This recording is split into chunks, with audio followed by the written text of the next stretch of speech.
রাধে রাধে ভক্ত বন্ধুরা, গুড্ডু বাবুর আরও একটা ভিডিওতে তোমাদের সকলকে স্বাগত জানাচ্ছি। আশা করছি ভগবানের কৃপায় তোমরা সকলে খুব ভালো আছো। আমি আর গুড্ডু বাবুও খুব ভালো আছি। ভাবছো তো কিসের এত তাড়া আজকে আমার? আজকে তো বাড়িতে অতিথি আসবেন, একটা ছোট্ট গোপাল সোনা, আর তার সাথে আসবেন রাধা আর কৃষ্ণা। এখন প্রথমবার বাড়িতে আসবেন, তাই ওয়েলকাম জানানোর জন্য এই তাড়াহুড়ো।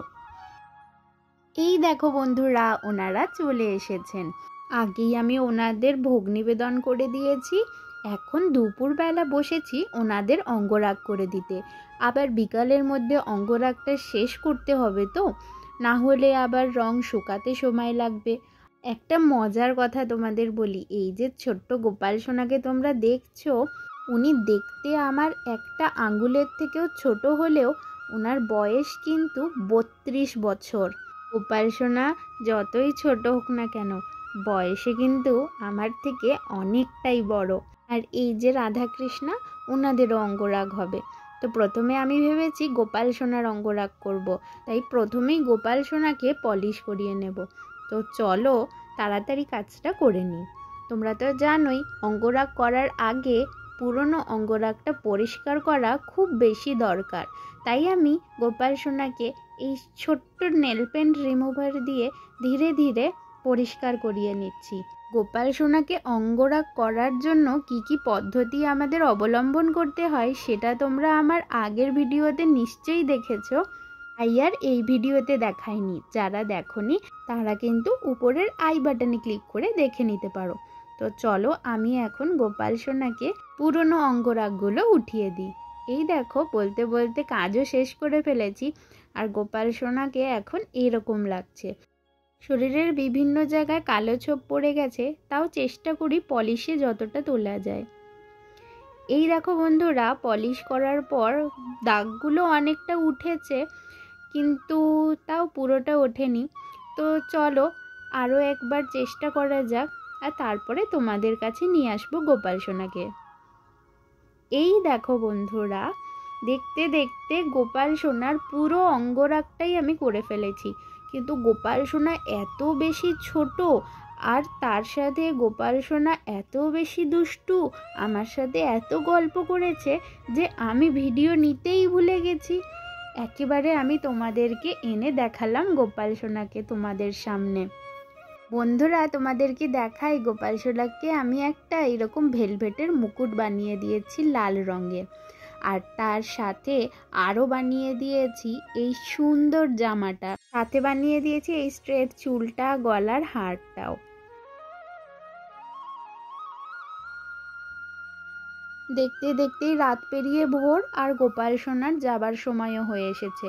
তাই স্নান করিয়ে খাইয়ে একদম সুন্দর করে সাজিয়ে পাঠাবো ইচ্ছা আছে গোপাল সোনাকে। দেখো গুড্ডু বাবুর মনটাও একটু একটু খারাপ, একটা সাথী পেয়েছিল ছেলেটা আমার। গোপাল সোনার অঙ্গরাগটা তোমাদের একটু সামনে থেকে দেখিয়ে দিই, কি মিষ্টি লাগছে দেখো। একটা ছোট পুচু প্যান্টও পরিয়ে দিয়েছি আমি, ব্লু কালারের, কি মিষ্টি দেখো। এই গোপাল সোনা এতই কিউট, এতই সুন্দর, আমার যেন ওনাকে ছাড়তেই ইচ্ছা করছে না। আর এই দেখো রাধা কৃষ্ণা, এনাদেরও আমি অঙ্গরাগ করে দিয়েছি, কিন্তু আমি বেসটা, যেই ফুলের উপর ওনারা দাঁড়িয়ে আছেন সেটা আর পেছনের চূড়াটাকে কিন্তু রং করিনি। তো চলো এবার গোপাল সোনাদের স্নান করিয়ে নিই। গোপাল সোনারা স্নান করুক ততক্ষণ আমি বলে দিই, শ্রেয়া দাস আমাকে আগের ভিডিওতে বলেছিলে তোমার নামটা ভিডিওতে নেওয়ার জন্য। আমি তোমার নামটা নিলাম, আর তোমার জন্য রইল আমার আর গুড্ডু বাবুর তরফ থেকে অনেক অনেক শুভেচ্ছা এবং শুভকামনা। তোমার আগামী জীবন অনেক সুন্দর এবং সুখময় হোক।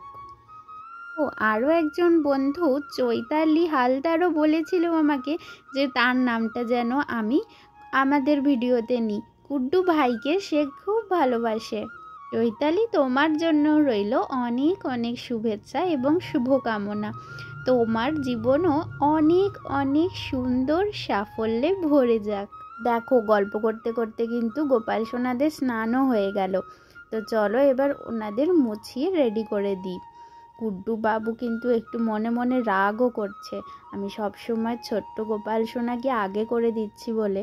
যাই হোক, তা একটু রাগ করুক আর কি, কিছুক্ষণ পর তো গোপাল সোনা চলেই যাবে।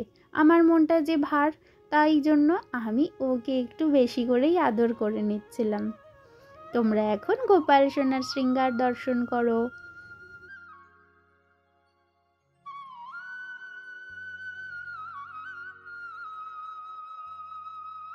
জানো বন্ধুরা, এই প্রথম 32 বছরে গোপাল সোনা প্রথম বাড়ি থেকে বাইরে এসেছে। এর আগে কোনো দিন গোপাল সোনা বাড়ির বাইরে যায়নি, এই প্রথমবারই আমাদের বাড়িতে এসেছে। আমি যে কতটা খুশি তোমাদেরকে আমি সেটা বলে বোঝাতে পারবো না। আর এই সুন্দর মিষ্টি মুকুটটা পরে গোপাল সোনাকে যে কতটা সুন্দর লাগছে সেটা তো তোমরা দেখতেই পাচ্ছ। এনেছিলাম বেল ফুলের মালা, সেটাও আমি গোপাল সোনার সাইজ করে পরিয়ে দিয়েছি। এরপর রাধাকৃষ্ণকে রেডি করব, তার আগে তোমাদের দেখাই এই জামাটা। এটা কুড্ডু বাবুকে কেউ একজন জন্মাষ্টমীতে উপহার দিয়েছিল, কিন্তু এই জামাটা তো কুড্ডু বাবুর সাইজে ছোট, তাই আমি কুড্ডু বাবুকে কখনোই সেটা পরাইনি, এটা আমি তুলে রেখেছিলাম। এদিকে তো আমি দিব্যি ভুলে গেছি যে এই জামাটা আছে। আমি যখন সকালবেলা ঘুম থেকে উঠেছি, ওই ধরো 5:15 নাগাদ, সেই সময় আমি হঠাৎই যেন মনে হলো কেউ একজন বলছে যে ছোট্ট গোপাল সোনার জন্য এত কিছু আর আমাদের জন্য কিচ্ছু নেই। আমার মনটা একটু খারাপ লাগলো, ভালো করে চোখটা মুছে একবার এপাশ ওপাশ তাকাচ্ছিলাম। হঠাৎই আলমারির দিকে চোখ গেল আর এই জামাটার উপর নজর পড়ল। আমি তো অবাক, এমনিতেও এই জামাটা বাড়িতে রেখে তো কোনো কাজ নেই, কারণ কুড্ডু বাবুর তো এই জামা হবেই না। তার উপর আবার এই ধরনের একটা কথা কানে শুনলাম, আমি পুরো হকচকিত হয়ে গেলাম। তারপর আমি রাধাকৃষ্ণকে গিয়ে বললাম, ঠিক আছে বাবা, তোমাদেরকেও নতুন জামা পরিয়ে দেব, এত মন খারাপ করো না আর আমার উপর রাগও করো না। তারপর সুন্দর করে ফুলের মালা দিয়ে সাজিয়ে নিলাম। বন্ধুরা নোটিস করবে, যখন দুর্গাপুজো শেষ হয়ে যায়, সেই বিদায় বেলার একটা যেন সুর ভেসে আসে, কি মনটা খারাপ লাগে না সেই সময়। কুড্ডু বাবুর দর্শন তোমাদের দিয়ে দিলাম, আর তার সাথে ভগবানের অন্যান্য স্বরূপদেরও তোমাদেরকে দর্শন দিলাম। এখন মনটা কেন জানি না একটু ভার ভার লাগছে, বোধহয় গোপাল সোনা আর কৃষ্ণা রাধা চলে যাবেন বলে হয়তো মনটা এতটা খারাপ লাগছে। যাই হোক, ওনারা তো আর আমাদের বাড়িতে থাকবেন না, ওনাদেরও তো বাড়ি আছে, সেখানে ওনাদের যেতে হবে। আমাদের লক্ষ্মী মায়ের মাথায় একটা হলুদ রঙের ফুল দিয়ে দিলাম। এখন আমি ভগবানকে তুলসী আর চন্দন নিবেদন করে দিচ্ছি। এখন আরতি করার পালা। বন্ধুরা, তোমরা যারা আরতি পদ্ধতির ভিডিও এখনও দেখোনি, তাদের জন্য আমি এন্ড স্ক্রিনে সেই পূজা পদ্ধতির ভিডিওটা দিয়ে দেব, তোমরা ওখান থেকে শিখে নিতে পারো। আজকের ভিডিওটা ভালো লেগে থাকলে একটা লাইক করে দিও, আর চ্যানেলে প্রথম আসলে চ্যানেলটা সাবস্ক্রাইব করে নিও। ফিরবো কুড্ডু বাবুর সাথে আরও একটা অন্য ভিডিওতে। ততক্ষণ সকলে সুস্থ থাকো, ভালো থাকো। রাধে রাধে।